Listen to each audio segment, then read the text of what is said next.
This is an Elvis Duran in the Morning Show online exclusive. What's up, guys? Garrett hanging out in studio right now with three familiar faces right now. Kevin, Nick, and Joseph. Oh. We're fascinated by your studio. Sorry.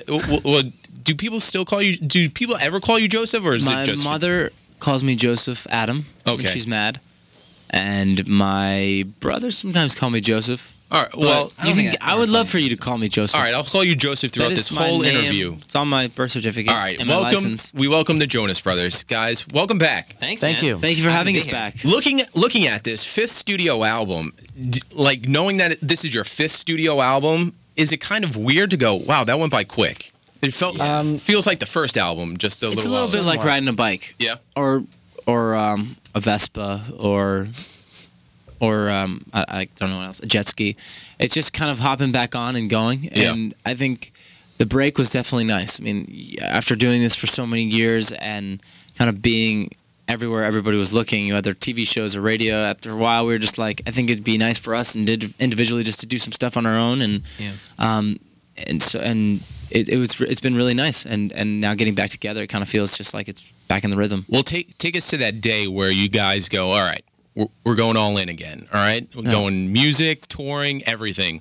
Who was it? Was it Dad going, guys, let's get back together? Was it one of you guys going, hey, let's at least go try something, see what comes about from it? It was definitely us. We were just hanging out. Do you remember the day? Yeah, I remember Kevin was at culinary school. Nick was learning how to tame tigers, and I called both of them and said, guys, that career's not working out for you. Yeah. And you got to look at your life and come back to your roots. I'm a horrendous Come back chef. to what you're good at. And luckily enough for them, they didn't get a gig with that, and they came back to this. So. Well, they were doing crazy things. What were you off doing? Tending to the garden? I was a gardener, and I was just slowly growing my plants. By this end of the interview, I want you to, because obviously you're one of the more jokesters of the bunch, but I would like to hear a joke from Joe. Sure. By the end of the interview. Now, No. Let's wait for the end of the interview. Let's keep people on suspense. All right. All right. Let's talk about Pom Pom. First single that's out now. You can get it out on iTunes, but we haven't heard when the album's coming out. The album's coming later this year. Probably early fall. That's what we're thinking. We what we've done in the past is release a single, put the album out like a month later, and then go on tour. This time we wanted to take our time, much like with what we did with making the record, which is put the first single out, give it time to live and get people familiar. And maybe keep releasing music. That's kind of the idea. We've got a lot of songs, and it's a huge difference just even by Nick producing this record and us being the label. So it's kind of, we get to make the big decisions. And it's been a fun way of going about it. So I think, like Nick said, releasing the record later this year rather than tomorrow. Yeah. Well, it's kind of exciting. You guys just got your licensing deal from Universal, and does it feel like it's like, all right, things are going again, things are in motion? It's like we're back to normal. Yeah, it's definitely exciting. And then moving forward, making the album was a great process. We spent some time early in the last year, and it just still wasn't right. And then we took some more time off and then got back together, and then things started to click. And it's incredible that when, instead of just trying to churn something out, you really, spend the time to make it the best it can be. It really, I think, benefited all of us. Well, yeah, you guys said during the break you experienced a lot, you learned a lot. So from that, what did you personally guys take from your experience outside of recording that you're bringing to the album? Was there like some monumental thing, like riding an elephant in Africa, and you're like, I'm going to write a song about this, or what? I think there's a couple times that we wrote records so fast that you kind of need life to live a little bit to write about it, because then you think because you were young at the time, then people are like, we need music now. Let's do something next week. I think it's partially that, and partially the pressure we put on ourselves to always be releasing music, and we wanted to kind of continue to do it because we couldn't help ourselves. Yeah. But yeah, I mean, riding elephants, taking time off, definitely important for every artist. And 3 years was quite a bit. Kevin not only getting married, doing a reality show, Nick with How to Succeed, and for myself, running for president and not winning. Sorry, I didn't vote for you. It didn't happen. We're gonna talk about this later. 2016, it's all about that. All right, so also too, it's funny. I said you guys are coming in asking for questions from your fans, and then panic hit.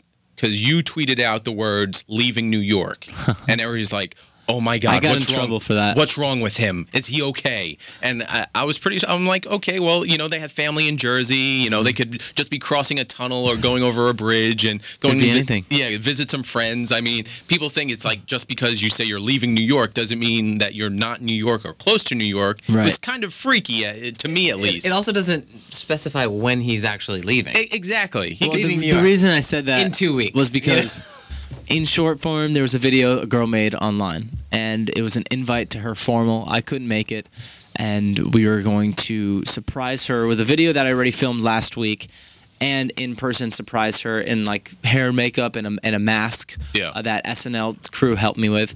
And so I knew that she was a fan, so I didn't want her to assume that we were still in New York. So we thought, why don't we tweet this out so she has no idea? Like, it's the last thing she thinks, that when she gets the Today Show helped us out. When the Today Show brings her in and talks to her about this video she made, that the last thing she thinks is that I'm going to be there. She thinks I'm out of town. But of course, on top caused of that, chaos. Yeah, like even this morning we were walking in, there's fans outside your studio. They were like, "Hey Joe, thanks for the ridiculous tweet last night." And I'm thinking like, what did I tweet about my dinner? Like what? Well, with that, though, I mean, last album, Twitter and Facebook wasn't at its height yet, and now that it is. You can't do anything these days. Is it kind of... It's a blessing to have such a connection with the fans, but isn't it also a curse for you guys that it's like everyone's on my every single move? It definitely is funny because I got in trouble with my security team because I forgot to take off the geotag. So like everywhere we went, and I was like, "This is crazy, guys. How are they figuring out where we are?" And we kept trying to figure it out. Him it's you. He was like, "No, it's not me, man. I told you not." I would never do that. I would never leak our location. We were doing a photo shoot at the time, or the video shoot for the music video.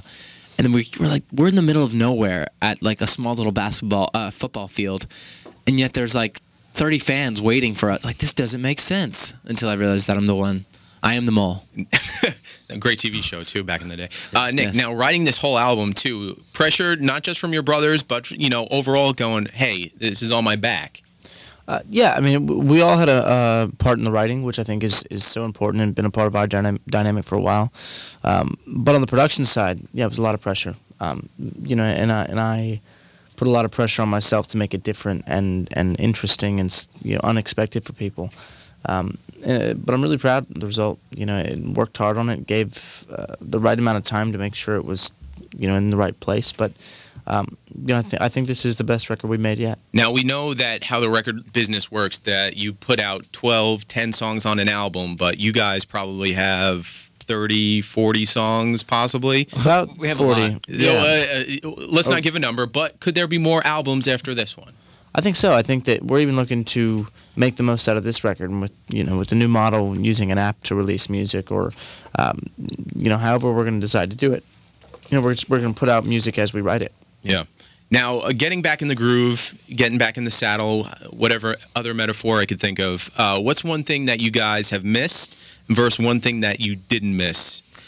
I think one thing I missed is just being able to play shows. Doing the tour in South America and be able to play, constantly and be on tour, run for like 6 weeks was amazing. But I think the thing that don't miss, I don't know, like the last 2 weeks we've gotten up really early all The week. early call times.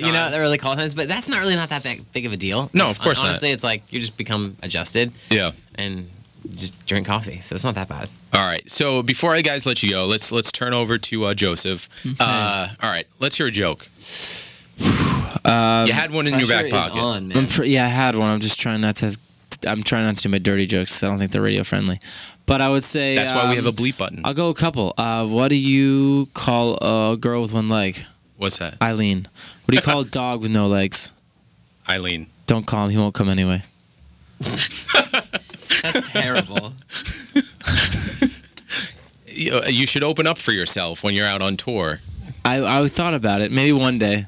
But that's kind of like a sure laugh. You need to I would need to go where I'm going to be booed once in a while. Oh, well, yeah. Every great comedian can have a story where After he just the interview, I'll give you some places where we can go and get Perfect.